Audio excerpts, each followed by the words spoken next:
This week's destination special is taking us to north central Wyoming and one of the most challenging archery hunts I've ever been on. Coming up next on Steele's Reel in the Outdoors.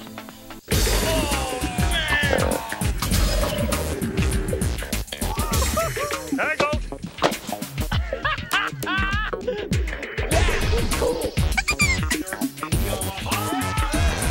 He completely blew the place apart.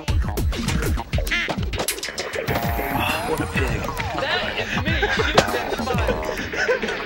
Nice deer. I love it. When I contacted Pete Doobie out at Bear Track Outfitters in Wyoming, he was a very business-like individual. I was kind of surprised, actually. It's just different from the stereotype that you're used to when you're talking to hunting outfitters. Pete was very knowledgeable, and he was very willing and accommodating to let me come out and try and film an archery mule deer hunt. And basically that was it. We set up the dates, and I went to his website just on a whim afterwards, and I was blown away by the number of big mule deer that his customers have killed year after year with both a bow and a gun. And it was just exciting to me to know that I was going to get to go to a place that I might get one crack at one of those big giant mule deer. We're fortunate where we hunt in north central Wyoming. We have abundant deer tags, lots of antelope tags.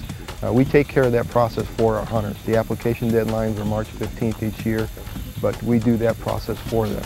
Typically the best time to book is long before that. If you wait till March, we're plenty full. So you contact us usually in the fall or real early in January, somewhere in there to get a spot. But we take care of the procedure. There's many more tags than applications. So even though you go through the drawing process, you're still pretty much assured a tag. When we first got to the area we were going to hunt, I was surprised with how vast and open it was. You know, I'm a whitetail hunter. I'm used to trees and woods and a lot of things to hide behind. And this is kind of like upper desert, rolling country. And I was just kind of wondering, how in the world are you going to get close to a deer in a place like this? But it wasn't very long where I realized there's so darn many deer, you're going to get a lot of opportunities. We started seeing deer in lots of different places, and there were some of them stalkable and some of them not so stalkable.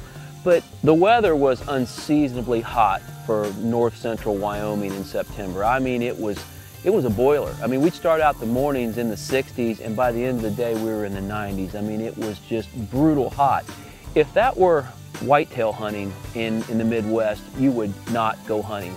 But these mule deer, they've got nowhere to go. They've got to stay out there in the heat, and they do a kind of a unique thing. They bed up at the base of cliffs and these bushy little green trees.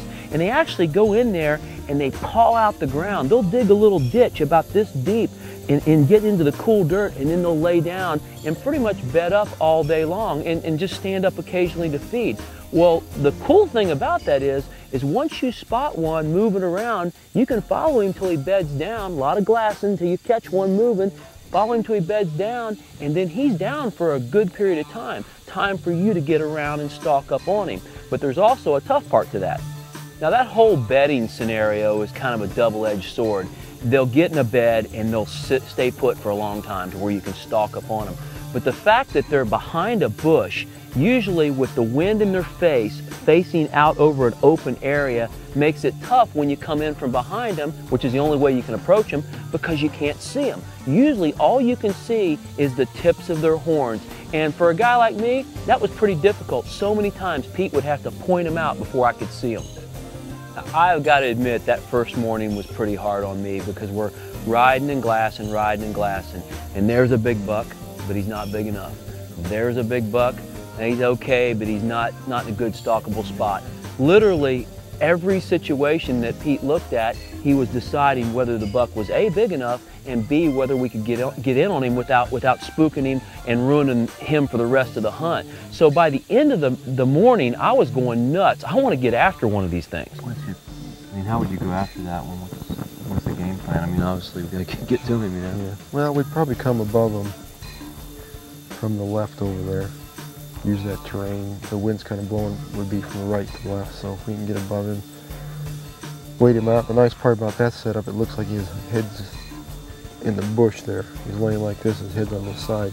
If we come on this side, we might be able to keep his head covered and see the rest of his body.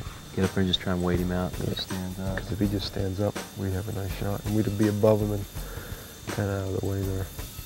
But there was a doe that walked and dropped to his left. We finally found what Pete felt like was a really good situation about 11 o'clock the first morning. There was a big buck bedded on a hillside across a gorge from where we were, and there were a couple of other deer in the perimeter, but they were down below it. And Pete really felt like that we could go down the valley and come up from behind this deer. But the bad news is it was going to be a real rugged stalk. So what we did is we dropped Jimmy off with the camera on the near side of the gorge, and he would actually shoot across the valley and catch us coming in from the back. And Pete was going to handle the small camera. And it really did work to a T. We went down the valley, we came up and around, and every step I'm thinking, okay, he's going to be standing there, or he's going to be laying there. And we kept getting closer and closer and closer, and finally Pete points and said, there he is. And I'm like, where? I mean, where? And he's just above the yucca plant behind the green bush, and all you could see when I finally put my binoculars up was just the tips of those horns, just like Pete said it would be. We got to within 24 yards of that bedded buck, and then it was time to just sit down and wait him out. The whole goal here is to hope that that deer will stand up to reposition himself, or that he's going to get up and eat. And when he does, all it is draw and shoot. That's the difficult part, because you don't have a lot of time. You never know when they're going to get up. So you have to be alert. And when it's 90 degrees outside, it's hard to stay on top of your game.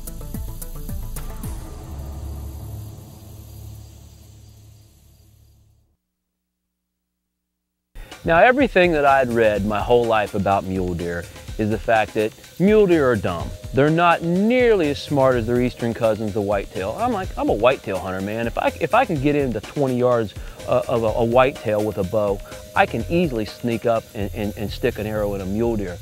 Wrong. I realized very quickly that this was probably the toughest spot and stalk archery hunt that I've ever been in on. And then to film it on top of that made it what I felt like almost impossible. And now it was a hump getting around on that deer. I mean, we came down through a real narrow ravine, and the whole time I'm thinking, there could be like a rattlesnake anywhere I'm stepping. And we went all the way to the bottom, like the bottom of this valley below, and came all the way back up across this hill, darn near a mountain. For Ohio, it was a mountain.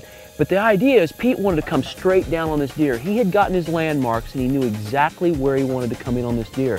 And we came up and over and used this big rock as our landmark. And as we got closer, Pete would step up in glass and then take a couple more steps in glass. His binoculars were like an extension of his eyes. I mean, he was using them constantly, looking for those tips of those antlers. And what you'll see is we actually got down on the deer to within about 30 yards, and Pete realized that we were at a bad angle, and we backed up and came up and around from above him to get to the setup that we really needed to be in. The whole time I was kneeled down waiting for this deer to get up, I'm thinking, this is a done deal. I'm going to be done by noon, you know? And I am waiting and waiting and waiting, and finally we got this funky gust of wind that come from behind, swirling through the canyon, and that deer went out of there like a rabbit. I mean, it was from 20 yards to 70 yards in the blink of an eye. But for me, to see that big sucker taken up out of there and to skyline that big rack made me realize that I cannot wait for my next stalk opportunity. Well, I think it's probably one of the toughest things to do with a bow is get a good mule deer buck. As you've seen, as you will see all week, I mean, they're hard to get on. We can find them. Finding them is really not much of a problem, but getting on them is tough. You got wind, you got noise, you got other deer. There's just a million different factors going on there. You have problems getting between point A and point B because there's other deer there, spooking them and whatnot. So it's very, very difficult. Spotting and stalking mule deer, I think, is probably one of the most difficult things to do with a bow.